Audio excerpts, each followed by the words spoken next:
There's no feeling more intense than starting over. If you deleted your homework the day before it was due, as I have, or if you left your wallet at home and you have to go back after spending an hour in the commute. If you won some money at the casino and then put all your winnings on red but it came up black. If you got your best shirt dry cleaned before a wedding and then immediately dropped food on it. If you won an argument with a friend and then later discovered that they just returned to their original view. Starting over is harder than starting up. If you're not ready for that, like if you've already had a bad day, then what you're about to go through might be too much. Feel free to go away and come back. I'll be here. Alright, thanks for coming with me on this trip. I'll understand if you have to take a break at any point. Just find a safe place to stop and quit the game. Don't worry, I'll save your progress, always, even your mistakes. This game is a homage to a free game that came out in 2002, titled Sexy Hiking. The author of that game was Jazuo, a mysterious Czech designer who was known at the time as the father of B games. And B games are rough assemblages of found objects. Designers slap them together very quickly and freely, and they're often too rough and unfriendly to gain much of a following. They're built more for the joy of building them than as polished products. In a certain way, Sexy Hiking is the perfect embodiment of a B game. It's built almost entirely out of found and recycled parts, and it's one of the most unusual and unfriendly games of its time. In it, your task is simply to drag yourself up a mountain with a hammer. And that act of climbing, in the digital world or in real life, has certain essential properties that give the game its flavor. No amount of forward progress is guaranteed. Some cliffs are too sheer or too slippery. And the player is constantly, unremittingly in danger of falling and losing everything. Anyway, when you start Sexy Hiking, you're standing next to this dead tree that blocks the way to the entire rest of the game. It might take you an hour to get over that tree, and a lot of people never got past it. You prod and you poke at it, exploring the limits of your reach and your strength, trying to find a way up and over. And there's a sense of truth in that lack of compromise. Most obstacles in video game worlds are fake. You can be completely confident in your ability to get through them once you have the correct method or the correct equipment or just by spending enough time. In that sense, every pixelated obstacle in Sexy Hiking is real.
Oh, you just lost a lot of progress. That's a deep frustration, a real punch in the gut.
The obstacles in Sexy Hiking are unyielding, and that makes the game uniquely frustrating.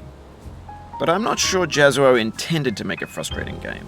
The frustration is just essential to the act of climbing, and it's authentic to the process of building a game about climbing.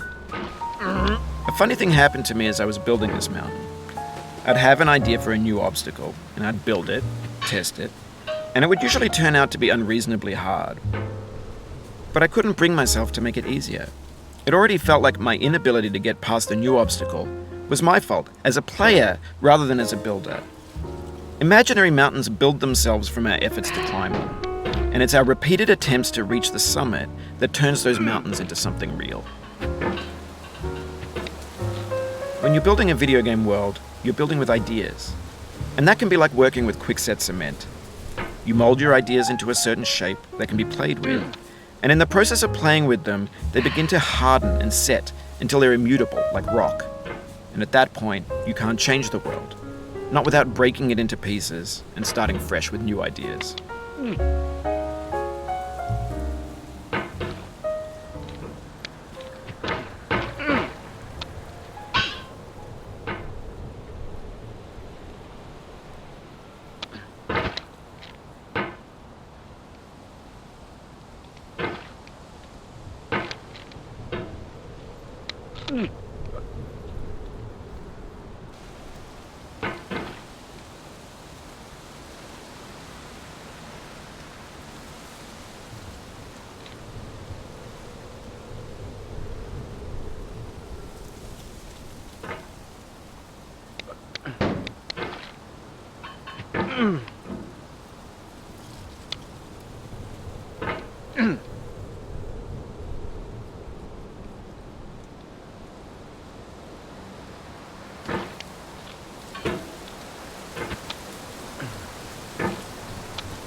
You've done this part before. You know it's possible. Just do what you did the first time.